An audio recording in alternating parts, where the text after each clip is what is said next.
ফুটন্ত গরম পানিতে 1 কাপ পাস্তা দিয়ে আমি আজকে চিকেন স্যুপ পাস্তার রেসিপি তৈরি করব। আর এটা খেতে কিন্তু খুবই দারুণ লাগে আর অনেক চড়া দামে কিন্তু এটা আমরা রেস্টুরেন্টে খেয়ে থাকি। তো আজকে বাসায় তৈরি করে দেখাবো।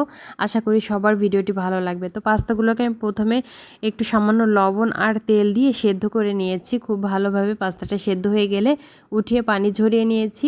একটা কড়াই বসাই দিলাম, চুলায় গরম হয়ে আসলে সামান্য তেল দিয়েছি আর কিছু রসুন কুচি দিয়ে এখন ভালো করে একটু ভেজে নেব। আপনি চাইলে কিন্তু তেলের পরিবর্তে এখানে ঘি বা বাটার ব্যবহার করতে পারবেন।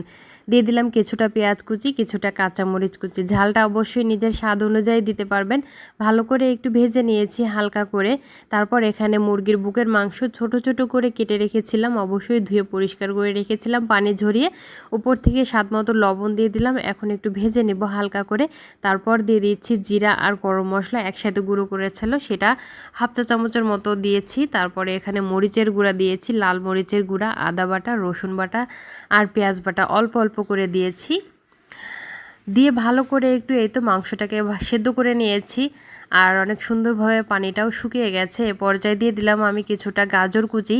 গাজরটা কিন্তু যেহেতু একটু সময় লাগে সেদ্ধ হতে, তাই গাজরটা আগেই দিয়ে দিলাম। ভালো করে একটু সেদ্ধ করে নিয়ে তারপর এখানে বাঁধাকপি কুচি দিয়ে দিয়েছি। বাঁধাকপিটা কিন্তু অনেক চিকন করে কুচাতে হবে। তারপর এখানে পেঁয়াজের কালি, তারপরে টমেটো একসাথে দিয়ে ভালো করে এই ধরেন 1 মিনিটের মতো আমি এটাকে ভেজে নিব, যাতে সবজির গন্ধটা চলে যায় আর সুন্দর একটা ফ্লেভার পাওয়া যায়।